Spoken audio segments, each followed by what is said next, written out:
দিল্লি নির্বাচনে অন্যতম গুরুত্বপূর্ণ ইস্যু হয়ে গিয়েছে যমুনার দূষিত জল। দিল্লির প্রাক্তন মুখ্যমন্ত্রী তথা আপ সুপ্রিমো অরবিন্দ কেজরিওয়াল ইতিমধ্যে অভিযোগ তুলেছেন যে শিল্পজাত দূষণ ঘটিয়ে কার্যত যমুনার জল বিষাক্ত করে দিচ্ছে হরিয়ানা। সে বিষাক্ত জল যমুনা বেয়ে দিল্লির কাছে মানুষদের কাছে আসছে। এখন হরিয়ানার কায়েম রয়েছে বিজেপি সরকার। এই অভিযোগে স্বাভাবিকভাবে দিল্লিতে বিজেপিকে বিপাকে ফেলেছে। বিজেপি নেতৃত্বের আগে অবশ্যই এই অভিযোগ মিথ্যে বলে উড়িয়ে দিতে চেয়েছিলেন। এবার হরিয়ানার মুখ্যমন্ত্রী নয়াব সিং সাইনি নিজে যমুনায় নেমে ফটোগ্রাফার ডেকে জল খেয়ে দেখালেন যে যমুনার জল বিষাক্ত নয়। তবুও যমুনার জলকে কেন্দ্র করে বিতর্ক পিছু ছাড়ছে না।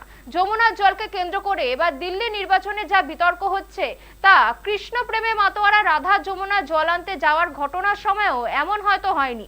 এদিকে বিজেপি ছাড়াও কংগ্রেসের আপ কিছুটা মোকাবিলা করতে হচ্ছে এই সমস্যাকে, কারণ রাহুল গান্ধী দিল্লি নির্বাচনে আপকে আক্রমণ করেছেন।